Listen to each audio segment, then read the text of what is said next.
ओम श्री परमात्मने नमः। ऐतरेय उपनिषद। ऋग्वेदीय ऐतरेय आरण्यक में दूसरे आरण्यक के चौथे, पांचवें और छठे अध्यायों को ऐतरेय उपनिषद के नाम से कहा गया है। इन 3 अध्यायों में ब्रह्म विद्या की प्रधानता है, इस कारण इन्हीं को उपनिषद माना है। प्रथम अध्याय, प्रथम खंड। ओम। इस परमात्मा के नाम का उच्चारण करके उपनिषद का आरंभ करते हैं।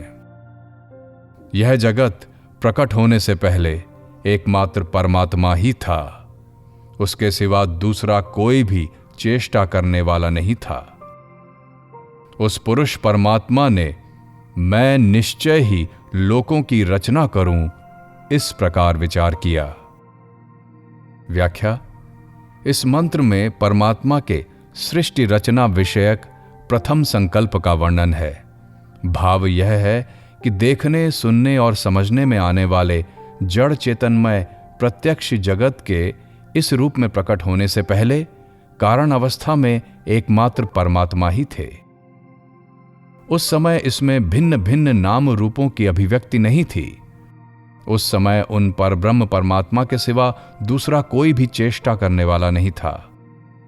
सृष्टि के आदि में उस परम पुरुष परमात्मा ने यह विचार किया कि मैं प्राणियों के कर्म फल, भोगार्थ, भिन्न भिन्न लोकों की रचना करूं। उसने अंभ, द्युलोक तथा उसके ऊपर के लोक, मरीचि, अंतरिक्ष, मर, मर्त्यलोक और जल, पृथ्वी के नीचे के लोक, इन सब लोकों की रचना की। द्युलोक स्वर्गलोक के ऊपर के लोक तथा उनका आधारभूत द्युलोक भी, वे सब अंभ के नाम से कहे गए हैं। अंतरिक्ष लोक, भुवरलोक ही मरीचि है तथा यह पृथ्वी ही मृत्युलोक के नाम से कही गई है। और जो पृथ्वी के नीचे भीतरी भाग में स्थूल पाताल आदि लोक हैं, वे जल के नाम से कहे गए हैं। व्याख्या। यह विचार करके परब्रह्म परमेश्वर ने अंभ, मरीचि, मर और जल, इन लोकों की रचना की। इन शब्दों को स्पष्ट करने के लिए आगे श्रुति में ही कहा गया है कि स्वर्ग लोक के ऊपर जो मह, जन, तपह और सत्य लोक हैं, वे और उनका आधार द्युलोक, इन 5 लोकों को यहां अंभ नाम से कहा गया है। उसके नीचे जो अंतरिक्ष लोक यानी भुवरलोक है, जिसमें सूर्य, चंद्र और तारागण ये सब किरणों वाले लोक विशेष हैं, उसका वर्णन यहां मरीचि नाम से किया गया है। उसके नीचे जो यह पृथ्वीलोक है, जिसको मृत्युलोक भी कहते हैं, वह यहां मर के नाम से कहा गया है। और उसके नीचे अर्थात पृथ्वी के भीतर जो पातालादि लोक हैं, वे आपह के नाम से कहे गए हैं।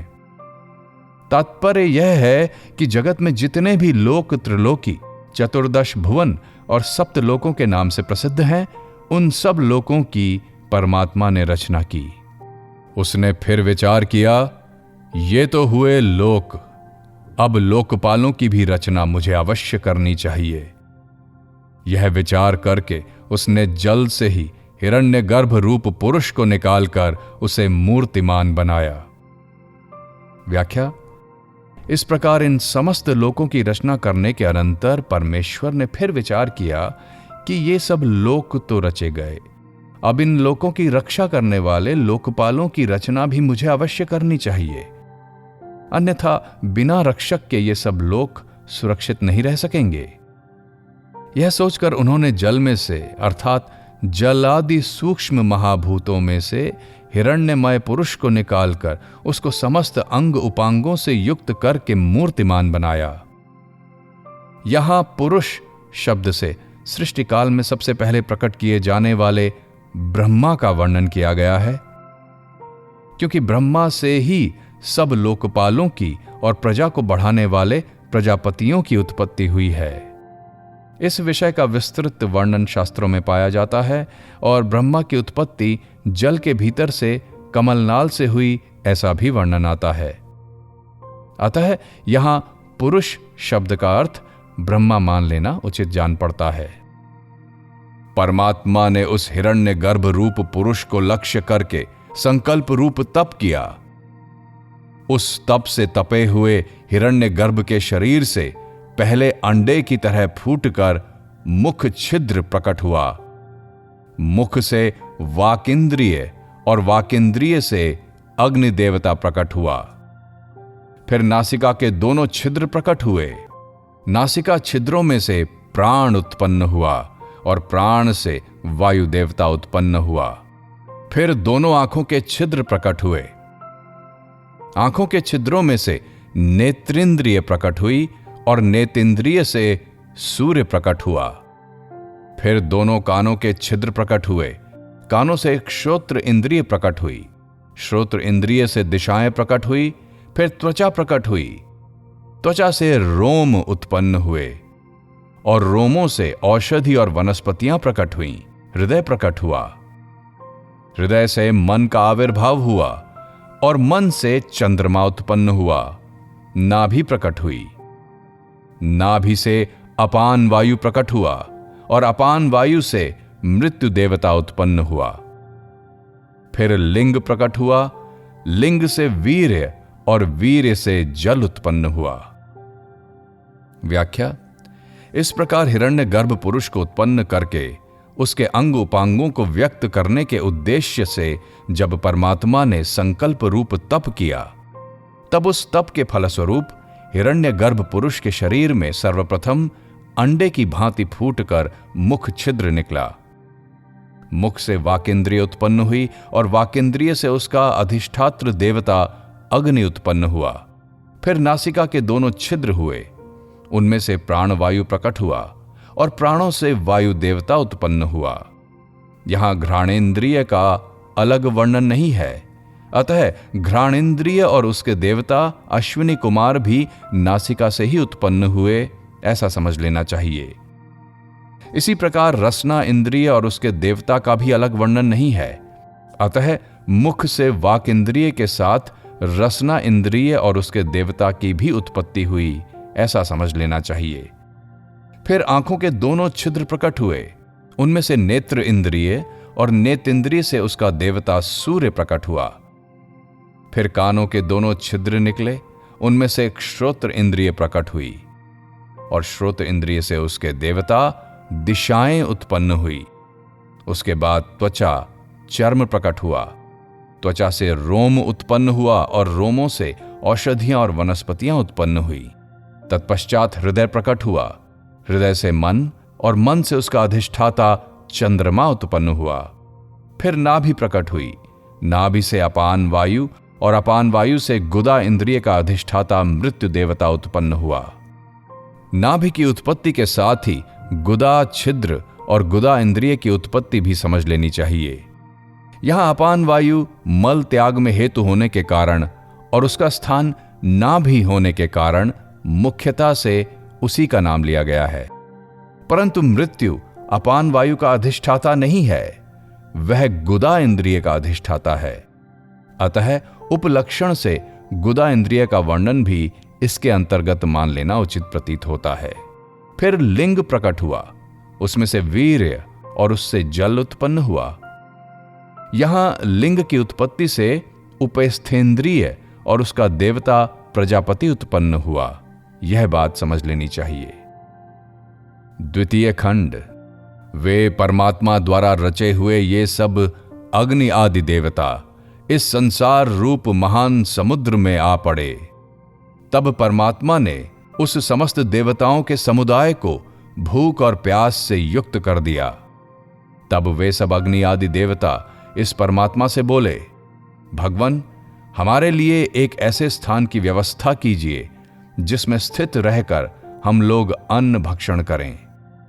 व्याख्या: परमात्मा द्वारा रचे गए वे इंद्रियों के अधिष्ठाता अग्नि आदि सब देवता संसार रूपी इस महान समुद्र में आ पड़े, अर्थात हिरण्यगर्भ पुरुष के शरीर से उत्पन्न होने के बाद उनको कोई निर्दिष्ट स्थान नहीं मिला जिससे वे उस समष्टि शरीर में ही रहे। तब परमात्मा ने उस देवताओं के समुदाय को भूख और पिपासा से संयुक्त कर दिया।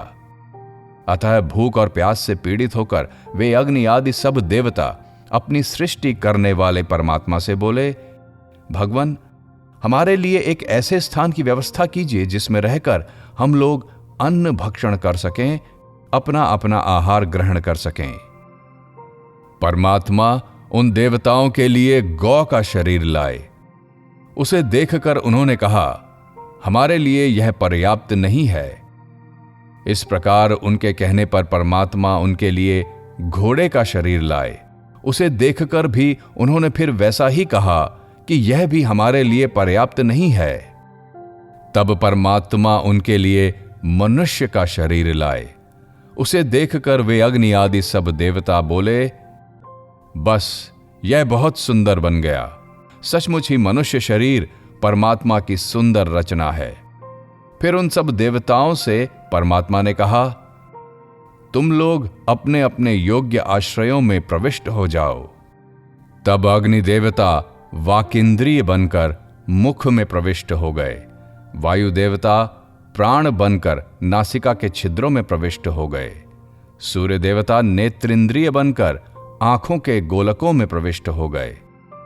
दिशाओं के अभिमानी देवता श्रोत्र इंद्रिय बनकर कानों में प्रविष्ट हो गए। औषधि और वनस्पतियों के अभिमानी देवता रोएं बनकर त्वचा में प्रविष्ट हो गए। चंद्रमा मन बनकर हृदय में प्रविष्ट हो गया। मृत्यु देवता अपान वायु बनकर नाभि में प्रविष्ट हो गया। जल का अभिमानी देवता वीर बनकर लिंग में प्रविष्ट हो गया। उस परमात्मा से भूख और प्यास ये दोनों बोली, हमारे लिए भी स्थान की व्यवस्था कीजिए। यह सुनकर उनसे परमात्मा ने कहा, तुम दोनों को मैं इन सब देवताओं में ही भाग दिए देता हूं। इन देवताओं में ही तुम्हें भागीदार बनाता हूं। इसलिए जिस किसी भी देवता के लिए हवि यानी भिन्न भिन्न विषय इंद्रियों द्वारा ग्रहण की जाती है, उस देवता के भोजन में भूख और प्यास दोनों ही भागीदार होती हैं। द्वितीय खंड समाप्त। तृतीय खंड। उस परमात्मा ने फिर विचार किया, निश्चय ही ये सब लोक और लोकपाल भी रचे गए। अब इनके लिए मुझे अन्न की सृष्टि करनी चाहिए। व्याख्या। इन सब की रचना हो जाने पर परमेश्वर ने फिर विचार किया, ये सब लोक और लोकपाल तो रचे गए, उनकी रचना का कार्य तो पूरा हुआ। अब इनके निर्वाह के लिए अन्न भी होना चाहिए, भोग्य पदार्थों की भी व्यवस्था होनी चाहिए, क्योंकि इनके साथ भूख प्यास भी लगा दी गई है। अतः उस अन्न की भी रचना करूं। उस परमात्मा ने जलों को, पांचों सूक्ष्म महाभूतों को तपाया, संकल्प द्वारा उनमें क्रिया उत्पन्न की। उन तपे हुए सूक्ष्म पांच भूतों से मूर्ति उत्पन्न हुई। निश्चय ही जो वह मूर्ति उत्पन्न हुई वही अन्न है। व्याख्या। उपर्युक्त प्रकार से विचार करके परमेश्वर ने जल को अर्थात पांचों सूक्ष्म महाभूतों को तपाया, अपने संकल्प द्वारा उनमें क्रिया उत्पन्न की। परमात्मा के संकल्प द्वारा संचालित हुए उन सूक्ष्म महाभूतों से मूर्ति प्रकट हुई, अर्थात उनका स्थूल रूप उत्पन्न हुआ। वह जो मूर्ति अर्थात उन पांच महाभूतों का स्थूल रूप उत्पन्न हुआ, वही अन्न देवताओं के लिए भोग्य है। उत्पन्न किया हुआ वह अन्न भोक्ता पुरुष से विमुख होकर भागने की चेष्टा करने लगा। तब उस पुरुष ने उसको वाणी द्वारा ग्रहण करने की इच्छा की, परंतु वह उसको वाणी द्वारा ग्रहण नहीं कर सका। यदि वह इस अन्न को वाणी द्वारा ग्रहण कर सकता तो भी मनुष्य अवश्य ही अन्न का वर्णन करके ही तृप्त हो जाता। व्याख्या। लोकों और लोकपालों की आहार संबंधी आवश्यकता को पूर्ण करने के लिए उत्पन्न किया हुआ वह अन्न यूं समझकर कि यह मुझे खाने वाला तो मेरा विनाशक ही है, उससे छुटकारा पाने के लिए मुख फेरकर भागने लगा। तब उस मनुष्य के रूप में उत्पन्न हुए जीवात्मा ने उस अन्न को वाणी द्वारा पकड़ना चाहा, परंतु वह उसे वाणी द्वारा पकड़ नहीं सका। यदि उस पुरुष ने वाणी द्वारा अन्न को ग्रहण कर लिया होता तो अब भी मनुष्य अन्न का वाणी द्वारा उच्चारण करके ही तृप्त हो जाता। अन्न का नाम लेने मात्र से उनका पेट भर जाता, परंतु ऐसा नहीं होता। तब उस पुरुष ने उस अन्न को घ्राणेंद्रिय के द्वारा पकड़ना चाहा, परंतु वह उसको घ्राणेंद्रिय द्वारा भी नहीं पकड़ सका। यदि वह इस अन्न को घ्राणेंद्रिय द्वारा ही पकड़ सकता तो अब भी मनुष्य अवश्य अन्न को ही सूंघ कर तृप्त हो जाता। व्याख्या: तब उस पुरुष ने अन्न को प्राण के द्वारा अर्थात घ्राणेंद्रिय के द्वारा पकड़ना चाहा, परंतु वह उसको घ्राणेंद्रिय के द्वारा भी नहीं पकड़ सका। यदि वह इस अन्न को घ्राणेंद्रिय द्वारा पकड़ सकता तो अब भी लोग अन्न को नाक से सूंघ कर ही तृप्त हो जाते, परंतु ऐसा नहीं देखा जाता। तब उस पुरुष ने उस अन्न को आंखों से पकड़ना चाहा, परंतु वह उसको आंखों के द्वारा नहीं पकड़ सका। यदि वह इस अन्न को आंखों से पकड़ लेता तो अवश्य ही अब भी मनुष्य अन्न को देखकर ही तृप्त हो जाता। तब उस पुरुष ने उस अन्न को कानों द्वारा पकड़ना चाहा, परंतु वह उसको कानों द्वारा नहीं पकड़ सका। यदि वह इसको कानों द्वारा ही पकड़ लेता तो अब भी मनुष्य अन्न का नाम सुनकर ही तृप्त हो जाता। तब उस पुरुष ने उसको त्वचा द्वारा पकड़ना चाहा, परंतु उसको त्वचा द्वारा न पकड़ सका। यदि वह उसको त्वचा द्वारा ही पकड़ सकता तो अवश्य ही मनुष्य अन्न को छूकर तृप्त हो जाता। तब उस पुरुष ने उसको मन से पकड़ना चाहा, परंतु उसको मन से भी नहीं पकड़ सका। यदि वह इसको मन से पकड़ लेता तो अवश्य ही मनुष्य अन्न का चिंतन करके ही तृप्त हो जाता। फिर उस पुरुष ने उस अन्न को उपस्थ के द्वारा ग्रहण करना चाहा, परंतु उसको उपस्थ के द्वारा भी नहीं पकड़ सका। यदि वह इसको उपस्थ द्वारा ही पकड़ पाता तो अवश्य ही मनुष्य अन्न का त्याग करके ही तृप्त हो जाता। अंत में उसने उस अन्न को अपान वायु के द्वारा ग्रहण करना चाहा। इस बार उसने उसको ग्रहण कर लिया। यह अपान वायु ही अन्न का ग्रह अर्थात ग्रहण करने वाला है। जो वायु अन्न के जीवन की रक्षा करने वाले के रूप में प्रसिद्ध है, यह अपान वायु वही वायु है। व्याख्या: अंत में उस पुरुष ने अन्न को मुख के द्वार से अपान वायु द्वारा ग्रहण करना चाहा, अर्थात अपान वायु द्वारा मुख से शरीर में प्रवेश कराने की चेष्टा की। तब वह अन्न को अपने शरीर में ले जा सका। वह अपान वायु जो बाहर से शरीर के भीतर प्रश्वास के रूप में जाता है, यही अन्न का ग्रह उसको पकड़ने वाला अर्थात भीतर ले जाने वाला है। प्राण वायु के संबंध में जो यह प्रसिद्धि है कि यही अन्न के द्वारा मनुष्य के जीवन की रक्षा करने वाला होने से साक्षात वायु है, वह इस अपान वायु को लेकर ही है जो प्राणादि 5 भेदों में विभक्त मुख्य प्राण का ही एक अंश है। इससे यह सिद्ध हुआ कि प्राण ही मनुष्य का जीवन है। तब उस सृष्टि के रचयिता परमेश्वर ने सोचा कि निश्चय ही यह मेरे बिना किस प्रकार रहेगा। यह सोचकर पुनः उसने विचार किया कि यदि इस पुरुष ने मेरे बिना ही केवल वाणी द्वारा बोलने की क्रिया कर ली, यदि घ्राणेंद्रिय द्वारा सूंघने की क्रिया कर ली, यदि नेत्र द्वारा देख लिया, यदि श्रवणेंद्रिय द्वारा सुन लिया, यदि त्वक इंद्रिय द्वारा स्पर्श कर लिया, यदि मन द्वारा मनन कर लिया, यदि अपान द्वारा अन्न ग्रहण आदि अपान संबंधी क्रिया कर ली, तथा यदि उपस्थ से मूत्र और वीर्य का त्याग कर लिया, तो फिर मैं कौन हूं? यह सोचकर पुनः उसने विचार किया कि पैर और मस्तक इन दोनों में से किस मार्ग से मुझे इसमें प्रवेश करना चाहिए। व्याख्या: इस प्रकार जब लोक और लोकपालों की रचना हो गई, उन सबके लिए आहार भी उत्पन्न हो गया, तब मनुष्य शरीरधारी पुरुष ने उस आहार को ग्रहण करना भी सीख लिया। तब उस सर्वसृष्टा परमात्मा ने फिर विचार किया, यह मनुष्य रूप पुरुष मेरे बिना कैसे रहेगा?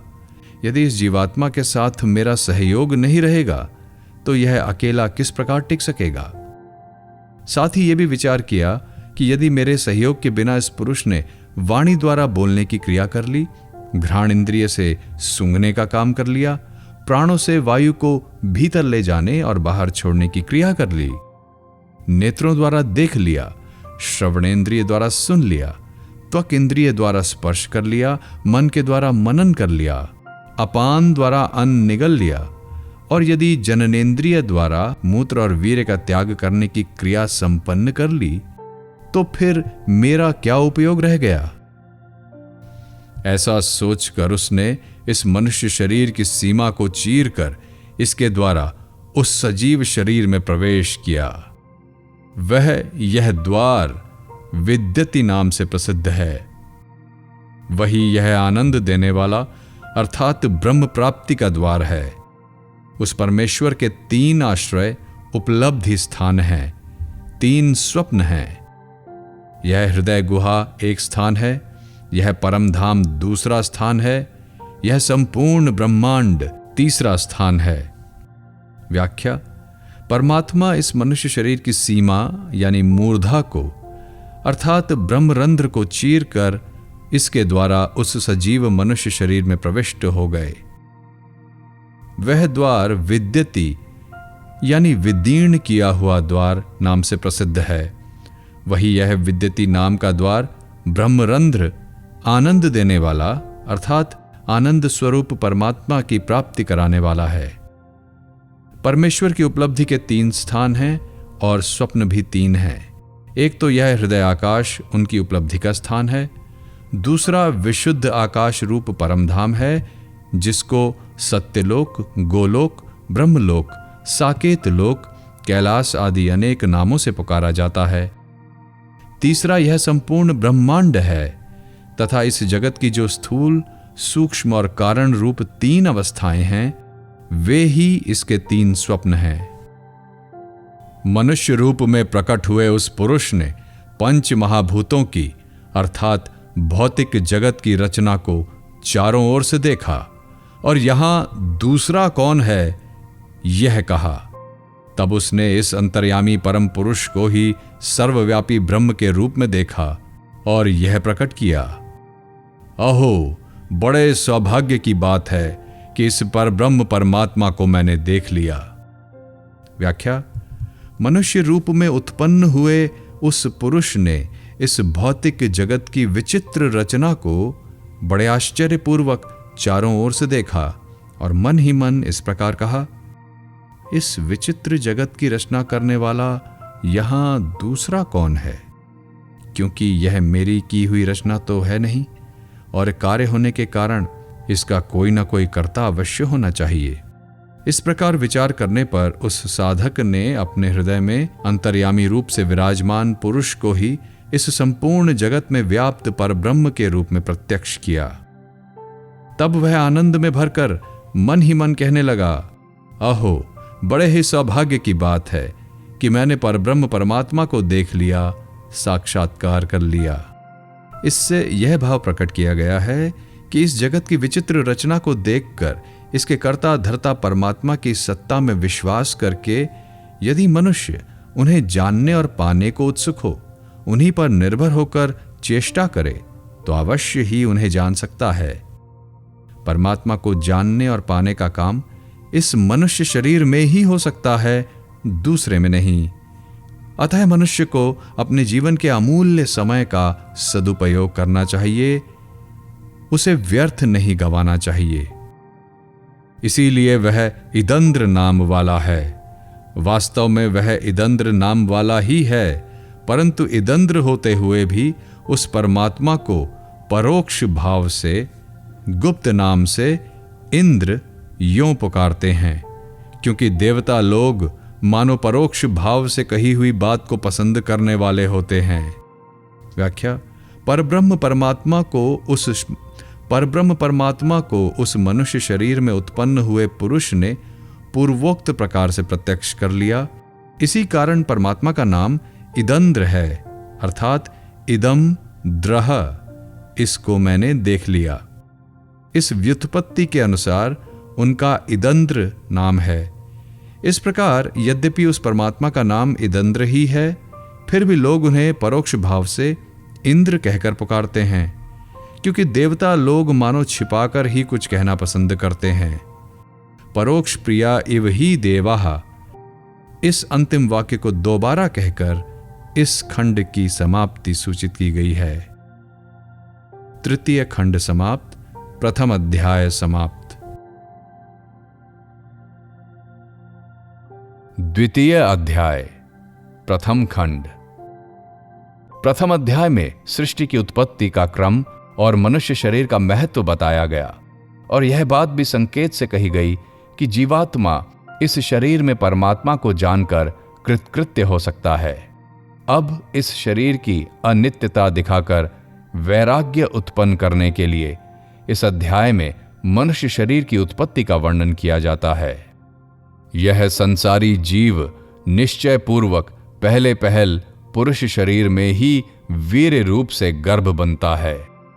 जो यह पुरुष में वीर्य है वह यह पुरुष के संपूर्ण अंगों से उत्पन्न हुआ तेज है।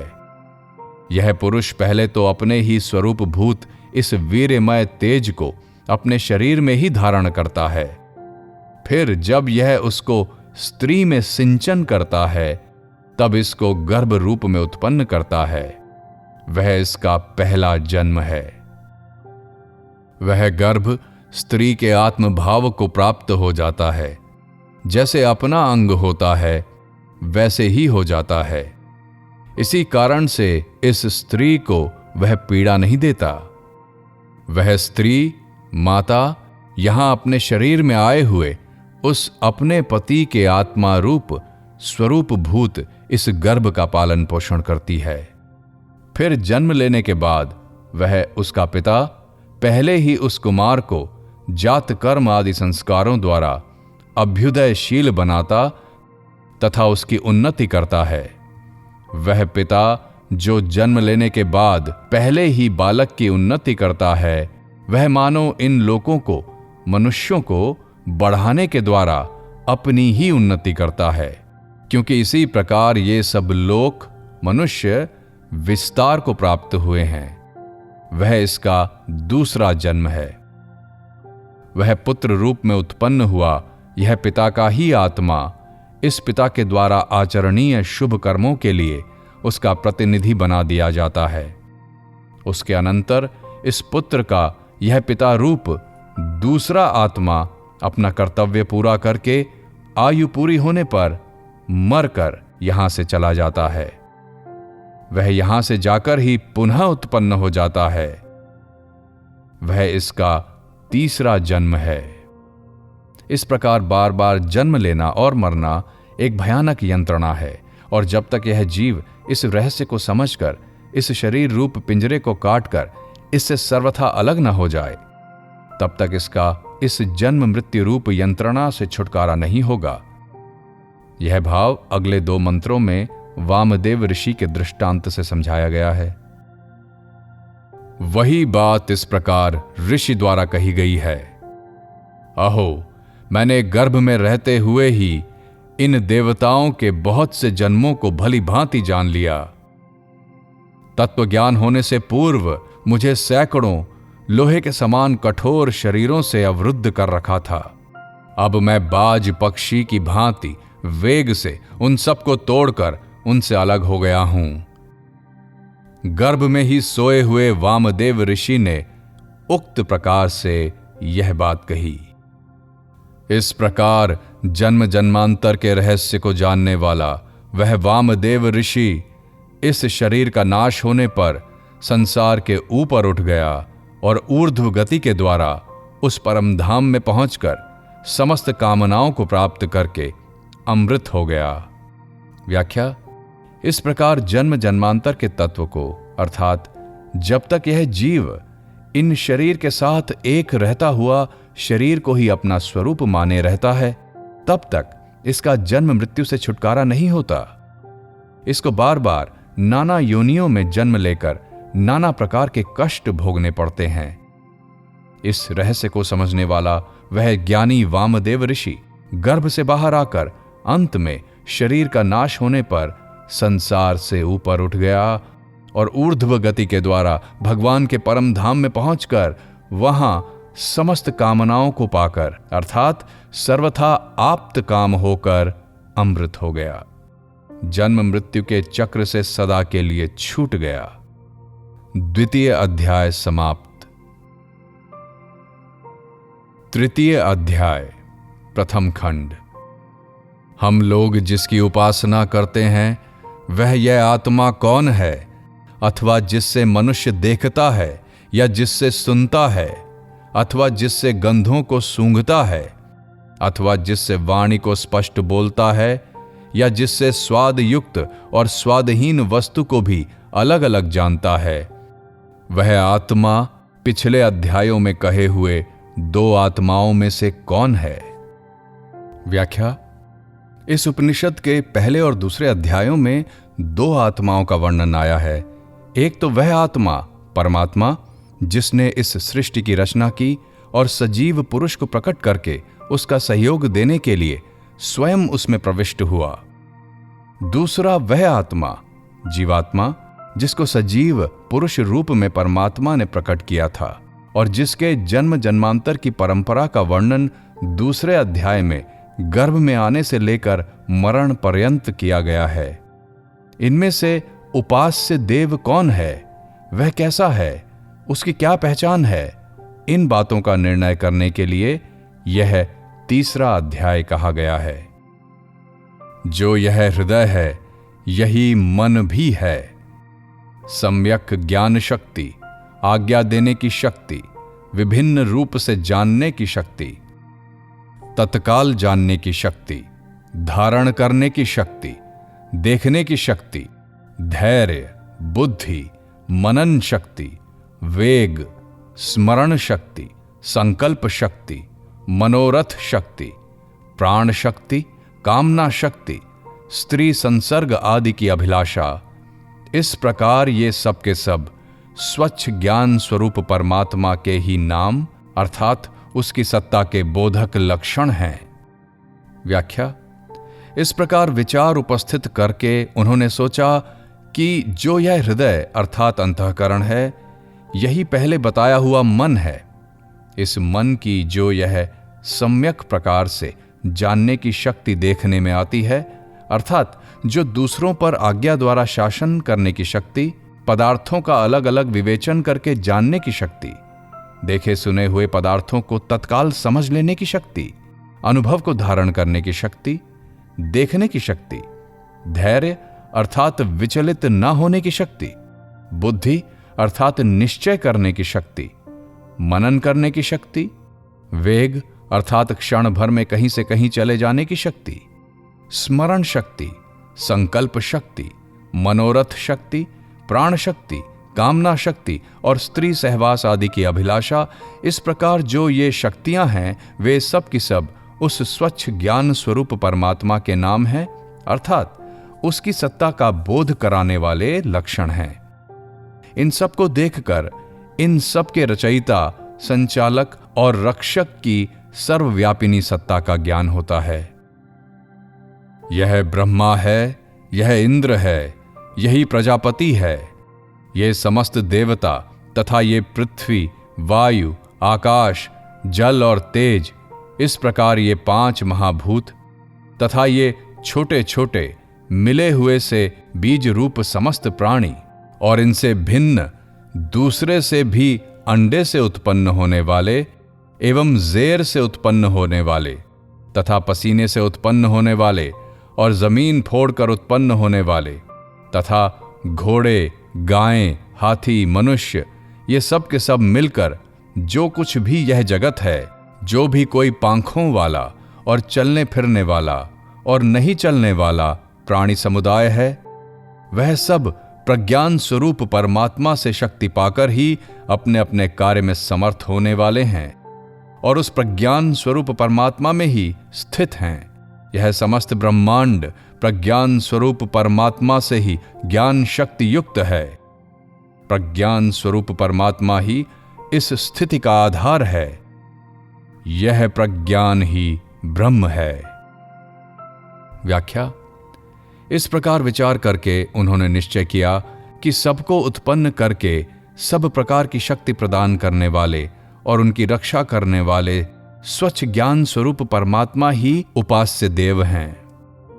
यही ब्रह्मा हैं, यही पहले अध्याय में वर्णित इंद्र हैं, यही सबकी उत्पत्ति और पालन करने वाले समस्त प्रजाओं के स्वामी प्रजापति हैं। ये सब इंद्रादि देवता, ये पांचों महाभूत जो पृथ्वी, वायु, आकाश, जल और तेज के स्वरूप में प्रकट हैं, तथा ये छोटे छोटे मिले हुए से बीज रूप में स्थित समस्त प्राणी तथा उनसे भिन्न दूसरे भी, अर्थात अंडे से उत्पन्न होने वाले, जेर से उत्पन्न होने वाले, पसीने से अर्थात शरीर के मैल से उत्पन्न होने वाले और जमीन फोड़कर उत्पन्न होने वाले, तथा घोड़े, गाय, हाथी, मनुष्य, ये सब मिलकर जो कुछ यह जगत है, जो भी कोई पंखों वाले तथा चलने फिरने वाले और नहीं चलने वाले जीवों के समुदाय हैं, वे सब के सब प्राणी प्रज्ञान स्वरूप परमात्मा से शक्ति पाकर ही अपने अपने कार्य में समर्थ होते हैं और उन प्रज्ञान स्वरूप परमात्मा में ही स्थित हैं। यह समस्त ब्रह्मांड प्रज्ञान स्वरूप परमात्मा की शक्ति से ही ज्ञान शक्ति युक्त है। इसकी स्थिति के आधार प्रज्ञान स्वरूप परमात्मा ही है। अतः जिनको पहले इंद्र और प्रजापति के नाम से कहा गया है, जो सबकी रचना और रक्षा करने वाले तथा सबको सब प्रकार की शक्ति देने वाले प्रज्ञान स्वरूप परमात्मा हैं, वे ही हमारे उपास्य देव ब्रह्म हैं, यह निश्चय हुआ।